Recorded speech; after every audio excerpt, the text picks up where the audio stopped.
and we kept the affair in the margins. Magazines smell like ink and compromise. My name is Julian. I was senior features editor at Meridian, a glossy monthly that liked to sell ambition disguised as advice. The man I loved was Mark, a history teacher who could make the French Revolution sound like a family argument and who folded laundry like he was submitting it for grading. We shared a two-room apartment above a corner grocery that kept tulips in buckets all year. On our fridge, in his neat teacher's handwriting, we'd written 3 rules on a post-it. Be home when you say. Don't rehearse leaving. Kiss before sleep.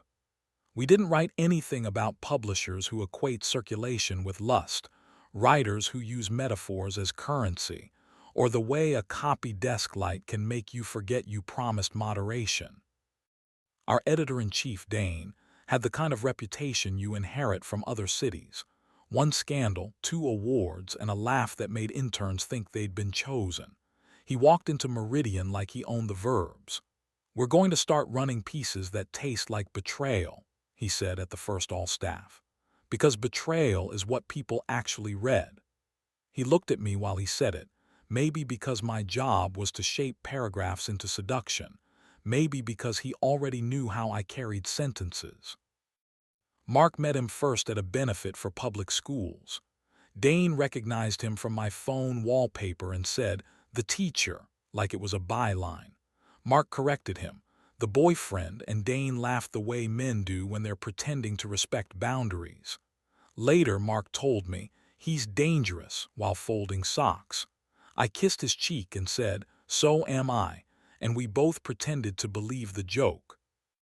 The intrigue began with an assignment. Dane wanted a long form on the new intimacy. Not apps, not marriage, something in between. "Write me something people regret reading at 2 a.m., he said. I chose Adrian, a freelancer with a talent for turning small observations into heat. He delivered copy that made my ears blush. A profile of men who maintained second apartments not for affairs but for breathing. I edited it until it felt like a confession no one asked permission for. Dane leaned over my shoulder during the galley and whispered, "You cut too much. You should leave the sin." His breath touched my neck. My hand didn't move away. I told Mark I was working late, which was true. I didn't tell him about the extra glass of wine Dane poured in his office after hours, the way he sat on his desk instead of his chair, how he asked about my childhood like it was part of the magazine's future. He said, "You edit like you want to be forgiven." I said, "I edit like I can't afford lawsuits." He laughed and touched my wrist with 2 fingers, light as a comma. We didn't kiss that night. That restraint was its own seduction. The first time we did, it was after a launch party. Advertisers clapped. Influencers pretended. Dane gave a toast about risk. At midnight, he asked me to walk him back upstairs for one last pagination. The office smelled of Prosecco and someone's cologne. He closed the door, leaned against it, and said, "Don't you ever get tired of fixing other people's sentences?" I said, "It's the only thing I know how to fix." He kissed me then, deliberate, unhurried, like he'd been editing the moment for months. I kissed back because my body wanted an assignment it couldn't fact-check. We stopped when my phone buzzed with Mark's goodnight text. I looked at it while Dane kissed my jaw and felt like 2 men at once. I told Mark 2 days later because guilt tastes like ink if you let it sit. He listened while stirring a pot of pasta. "Do you want him?" he asked, the way a teacher asks if you understand the question. "I want the way he makes me feel like a story instead of an editor," I admitted. He nodded, stirred again, and finally said, "Then decide whether you want to live in a headline." He served the pasta, kissed my forehead, and we ate in silence that felt like gratting. The affair became a margin note in our days. Dane would brush my arm in meetings, slip a comment into drafts that read like invitations. "Cut nothing here. It's too intimate to lose." After staff dinners, he'd find reasons to linger by the elevator, standing too close, touching my tie like punctuation. Sometimes we'd kiss in his office with the blinds angled like secrets. We never stayed long enough to become a paragraph. Mark and I held the center by ritual. Friday nights, no matter what, we cooked something slow. He'd put on jazz that made even our radiator feel respectable. We made love carefully, as if accuracy were the opposite of guilt.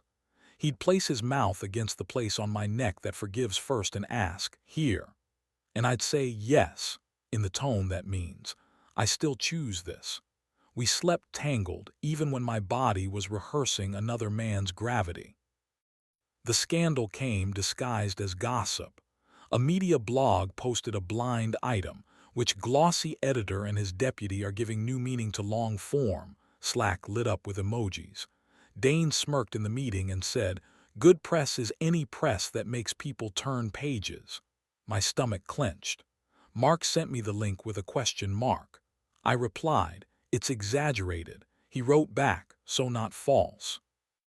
That night he came home late from parent-teacher conferences, dropped his bag, and kissed me hard enough to taste the question mark. "Don't make me your blind item," he whispered before bed. Adrian the freelancer became another shadow. He pitched me a follow-up essay, editing desire, and sent it with a note. "Bet you know what I mean." The draft read like surveillance. Two men in an office with blinds tilted against daylight. I cut it politely, told him it was too on the nose. He winked in his email reply. Dane read it over my shoulder and murmured, "He sees us." I closed the window. The affair ended the way most do, not with a decision but with exhaustion. After another late-night layout, Dane leaned in for a kiss and I stepped back. "Not tonight," I said. He frowned like an editor receiving a draft that refused to flatter him. "You're better at restraint than you think," he said, trying to sound generous. I went home and found Mark asleep, one arm sprawled across my side of the bed like a reminder. I slid under it and kissed his shoulder until he stirred. "Here," he mumbled. "Yes," I whispered, and he pulled me closer. We survived because we chose boredom as bravery. Dane moved on to another scandal, another city.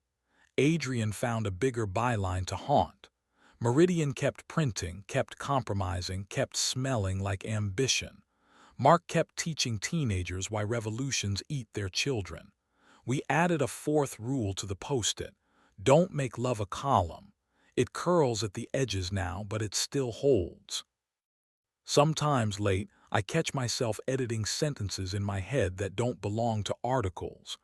They belong to the man beside me, who mumbles in his sleep and clutches the blanket like it's evidence. I think of Dane's office, the blinds, the ink-stained seduction. I think of Mark's steady hand on my chest, the only headline I can live with. We kept the affair in the margins, but we kept each other in the story. That's how you survive publication.